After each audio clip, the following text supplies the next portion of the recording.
გამარჯობა. მე ვარ სრდან ვუქსანოვიჩი. დავიბადე სერბეთში 1992 წელს ქალაქ ნოვი სადში. ჩემი პირველი გუნდი იყო ვოევოდინა. Moja prva komanda bila Vojvodina.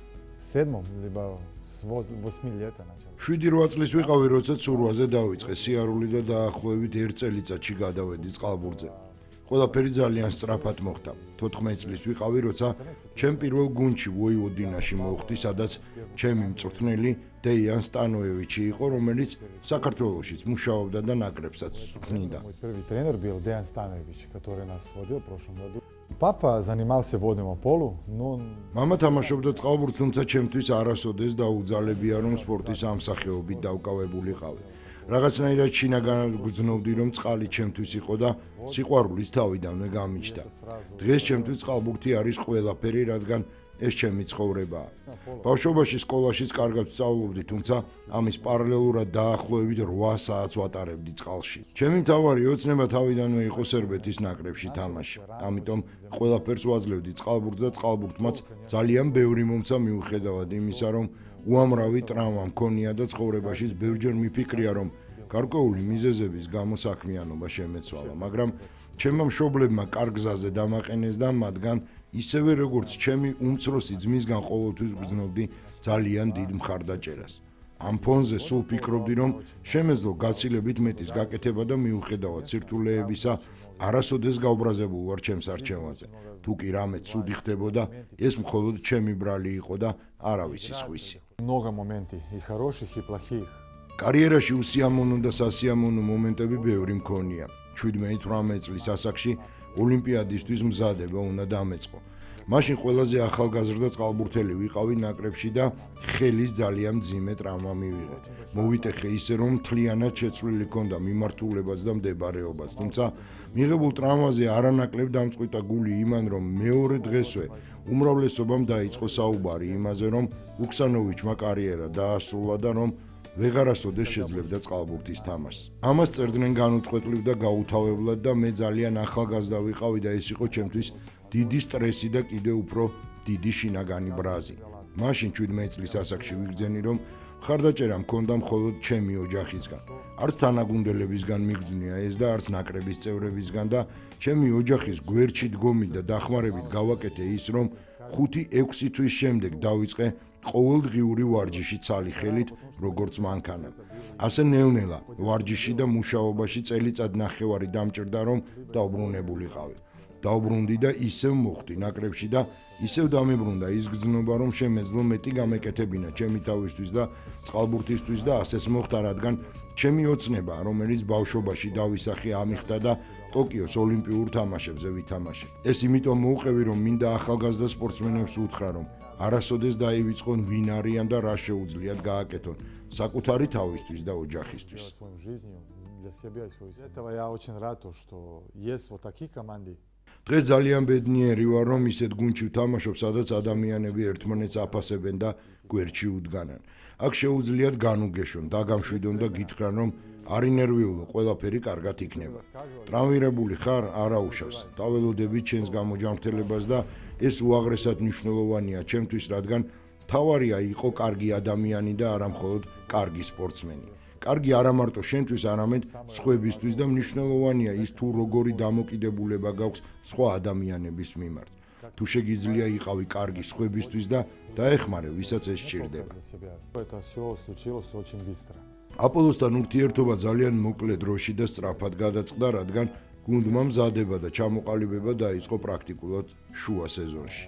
არავინ არაფერი იცოდა, რა და როგორ იქნებოდა და აქ მყოფ მოთამაშეებს ურეკავდით და ვიკითხებოდით ვითარების შესახებ ინფორმაციას. ვიცოდით, რომ ხალხს ვინც შექმნა აპოლო დიდი მიზნები ჰქონდა და ისიც ვიცოდით, რომ ამ პროცესს თითო ხელმძღვანელობდა და დავიწყეთ ერთობლივი მუშაობა იქ, სადაც მრავალი წელი საუკეთესო გუნდი იყო დინამო, რომელსაც საკმაოდ კარგი წყალბურთელები ჰყავდა და წლების მანძილზე თამაშობდა ევროტურნირებს. მაგრამ კლუბის ხელმძღვანელობა სჯეროდა ჩვენი და გვენდო. ჩვენც ეს ნდობა გავამართლეთ და დინამოს მოუგეთ, რაც ქართული წყალბურთისთვის განსაკუთრებული მომენტი იყო. ამ მოკლე დროში ამ ხალხმა ძალიან ბევრი რამ გააკეთა. გააკეთა ის, რომ წყალბურთის მიმართ საქართველოში ინტერესი გაიზარდა და სულ უფრო იზრდება, რადგან აუცილებელია, რომ ბავშვებმა იარონ წყალბურთზე. უყურონ, როგორ ვარჯიშობენ გამოცდილი წყალბურთელები და ეს ძალიან მნიშვნელოვანია და მიხარია, რომ ამ პროცესის თანამონაწილე ვარ. Вообще очень рад, что я сейчас в этой команде и думаю, что мы можем много сделать. Это одна вера. ჩვენ ერთი რწმენა გვაქვს და ძალიან ახლო ერები ვართ. ქართველებმაც და სერბებმაც ისტორიულად ძალიან ბევრი გადავიტანეთ და ამას თითოეული ჩვენგანი გვგრძნობთ. ამის გამო ერთმანეთთან გვაქვს ურთიერთობა, რომელიც პატივისცემაზეა დაფუძნებული. სოფლიოს მასშტაბით ძალიან ბევრი მაღალი დონის კლუბია, სადაც კვალიფიციური ლეგიონერები თამაშობენ, მაგრამ წარმატებას ვერ აღწევენ, რადგან იქ არ არის ერთმანეთისადმი პატივისცემა. ჩვენი წარმატების ერთ-ერთი უმთავრესი მიზეზიც სწორედ ეს არის, რომ ჩვენთან ერთმანეთს პატივს სცემენ. ამიტომ მოვიგეთ ჩემპიონატი და ახლოს ვართ იმასთან, რომ ეს შედეგი კიდევ ერთხელ გავიმეოროთ. Надеюсь, и вот этом году практически мы будем выигрывать. Дмитрий Стратан и Резо. ამ ემოციური და მჭიდრო კავშირის დამყარებაში ძალიან დიდ როლს ასრულებენ მწვრთნელები. თავის დროზე უმაღლესი დონის მოთამაშეები იყვნენ და უაღრესად დიდი გამოცდილება. მათ იციან, რა სჭირდება გუნდს და როგორ მართონ პროცესი. დიმიტრი სტრატანს 20 წლიდან ვიცნობ და ზუსტად ვიცი, რა სიტყავს ჩემგან. რა თქმა უნდა, ის რაც ჩვენს ირგვლივ ხდება, მათთვისაც სიახლეა და კიდევ უფრო დიდი წარმატებისთვის დრო არის საჭირო, ისევე როგორც ნებისმიერ სხვა გუნდში, თუმცა დარწმუნებული ვარ, რომ ჩვენ ბევრ გამარჯვებას ვიზეიმებთ. Нужно, чтобы поняли друг друга. Самый главный процесс то, что мы თავარი პროცესი უკვე დაწყებულია. ჩვენ ვემზადებით ძალიან მნიშვნელოვანი თამაშებისთვის, რომელიც თებერვალში საფრანგეთში გაიმართება.